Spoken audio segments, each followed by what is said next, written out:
name is Annika Hausman, and I go to San Diego State University, and I am a business marketing major. Hi, my name is Jordan Knox. I go to the University of Kentucky, and I am majoring in finance. Hi, my name is Summer Spencer. I am an elementary education major at the University of Vermont.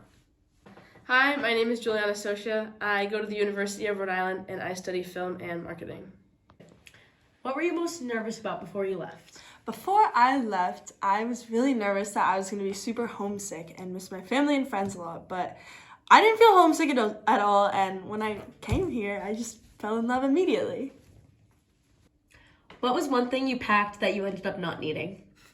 What I really did not need was my heels. I don't know who I thought I was. I was not going to be able to walk on those cobblestones with heels. So, How did you pick the location in Florence?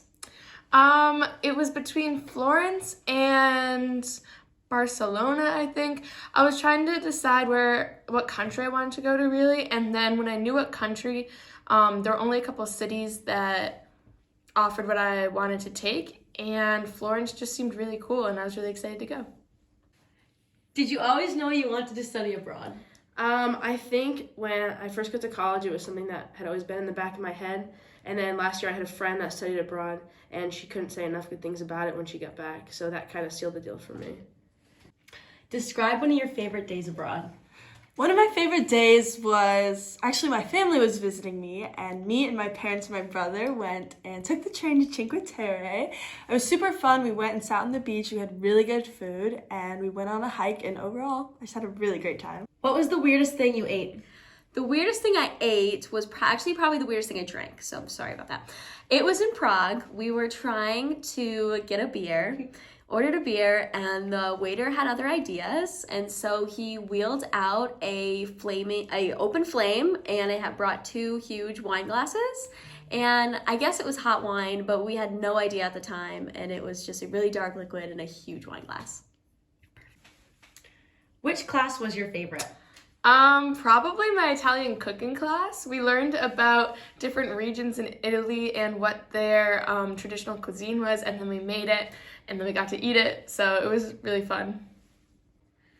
How did you stay in touch with your friends and family?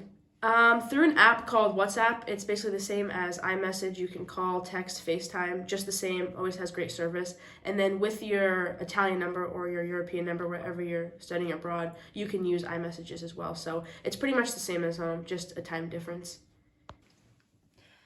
What were the locals you met like, and was it easy to communicate with them? The locals I met were so much fun. They're super, super nice, super helpful when I needed help getting directions or finding out where I needed to go. Super easy to communicate. For the most part, they spoke really well English, and yeah. Where did you travel that surprised you, and how did you get there? It was actually Prague again. I had no expectations going into Prague. I knew there was a beautiful clock, but other than that, we just kind of went where the wind took us. And that was really fun. I didn't realize how medieval the city was. It was really beautiful. And I got there via plane and then multiple trains. How did you budget for your time here? I think I could have budgeted better, actually, now that you mention it, but I added up how much money I had to spend total and then divided it by the number of days I was here and added in a couple thousand for travel because I knew that's something I really wanted to do, but there were definitely a lot of extra expenses that I didn't know I would have to pay. How are you different after this experience? I think my overall perspective has changed. The idea of moving to another country by yourself was scary and it felt uncomfortable, and I think that could draw some people away from it. But after coming here, it was worth every second. The discomfort taught me that it leads to more opportunities and growth as a person, and it's definitely going to help me moving forward, making decisions and taking opportunities within my career and life in general. When you were feeling homesick, how did you deal with it? For me, it was a little bit more difficult, just in the sense that because I'm in California, the time difference is pretty drastic. So I would just text my mom, call my mom. I don't know. Luckily for me, I wasn't homesick too often. But yeah, I would just reach out to my parents, to my friends, and my family. Where did you travel that surprised you, and how did you get there? It was actually Prague again. I had no expectations going into Prague. I knew there was a beautiful clock, but other than that, we just kind of went where the wind took us. And that was really fun. I didn't realize how medieval the city was. It was really beautiful. And I got there via plane and then multiple trains.